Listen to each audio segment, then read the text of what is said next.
it has reasonable grounds. Why would that happen? And why would that be entered 12 o'clock in the evening, no? Early morning? And the sheer number also, 20 ka mga bags eh. Ang dami.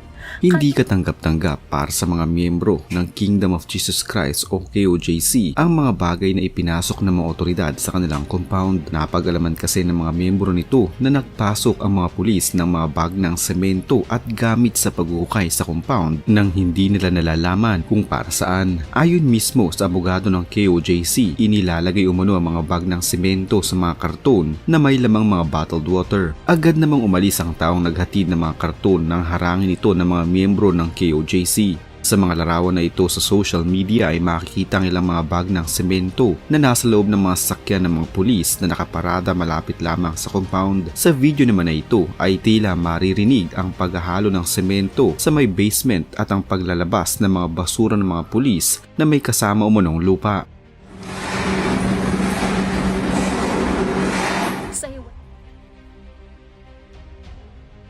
Ayon sa abogado ng KOJC, lalong tumibay ang kanilang hinala na nagsisimula na nga ang paghuhukay sa basement ng compound. Maaari din umano na tinatamakan na ito ng mga semento at buhangin. Wala kang ibang conclusion, kundi baka yun talaga ang pakay. Kasi ang problema kasi dito, how can we confirm when we could not enter? And if we want confirmation, they would prevent us. Una nang lumabas ang mga larawang ito sa internet kaugnay sa malalim na hukay na ginagawa ng mga pulis sa basement ng paaralan. Hindi man ito kinumpirma ng mga otoridad na totoo ang kanilang ginagawang paghukay.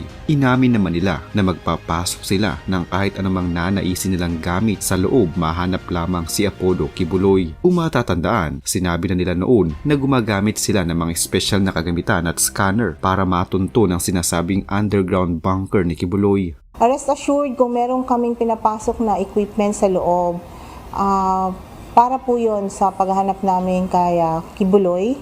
And then, huwag bigyan ng mga negative na meaning. Rest assured na ang pakay namin doon is si Pastor Kibuloy and for others, hindi kayo na nasa loob. Masaktan ako dito! Solyado! Ako kayo ng kaso, ha? Noong Martes, sinubukang muling pasukin ng abogado ng KOJC. Kasama ang media ang basement ng isang eskwelahan na nasa loob ng compound upang makumpirma kung totoo nga ang ginagawang paghukay ng mga pulis. Subalit hinarang sila ng mga pulis at hindi pinayagang makaabante sa loob. Ayon kay Public Information Chief Police Colonel Jean Fajardo, ayaw nilang madelay ang operasyon kaya ipinagbabawal nila ang pagpasok sa loob. Tukoy na ng Police Region 11 na pinamumunuan ni Brigadier General Nicolas Torre ang eksaktong kinaroroonan ni KOJC leader Apollo Kibuloy at dahil dyan ay kumpiyansa ang general na magtatapos na ang matagal na pagtatago ng self-proclaimed appointed son. Assistant kami, tuloy-tuloy ang aking trabaho, hindi natin titigilan hanggang sa nahuli natin itong taong ito.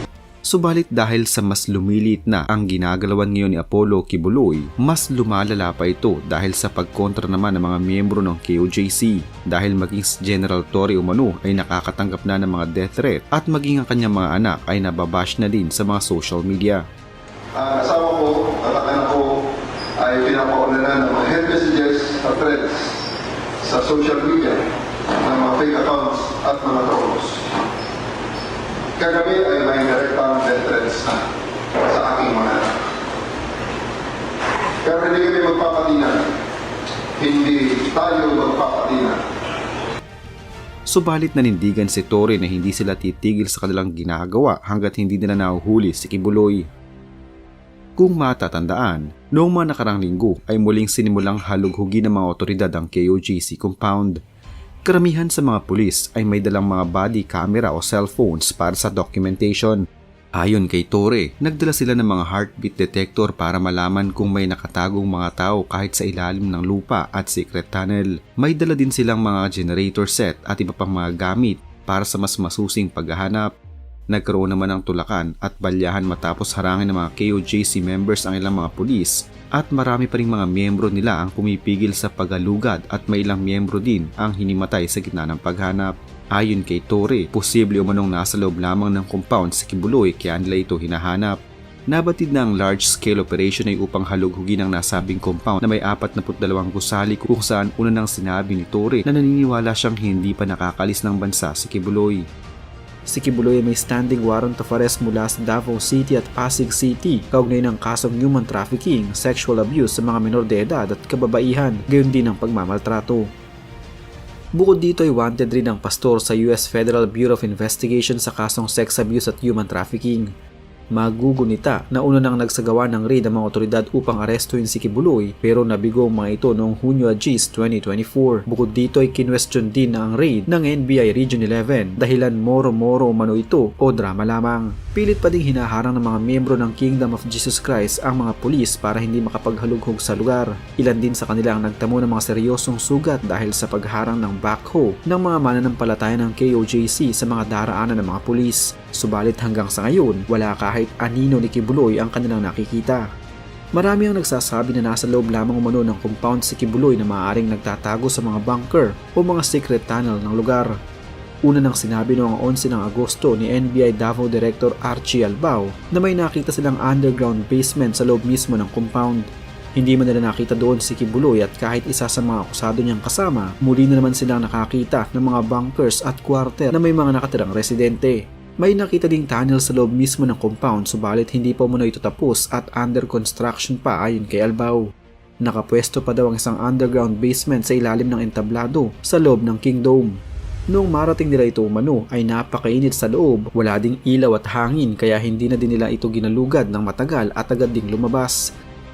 Na-discover din nila na ang hangar sa KOJC compound na nilalapagan ng mga private air assets ni Kibuloy ay konektado sa Davao International Airport. Noong 2021, nakasama si Kibuloy sa most wanted na listahan ng Federal Bureau of Investigation o FBI dahil sa mga kasong kinasasangkutan nito kabilang ang panghahalay, human trafficking at smuggling. Sa website ng FBI, nagbabala ito kaugnay sa kanilang paghahanap sa appointed son of God na si Apollo Carion Kibuloy, head pastor ng Kingdom of Jesus Christ, dahil sa umano'y partisipasyon nito sa isang labor trafficking scheme upang makapagdala ng mga kasapi ng simbahan nito sa US sa pamamagitan ng illegal na pagkuha ng visa at pamumuwersa nito sa mga miyembro na magsolicit ng donasyon para sa isang peking charity. Mga donasyon na ginamit para tustusan ang operasyon ng simbahan at marangyang pamumuhay ng mga lider nito.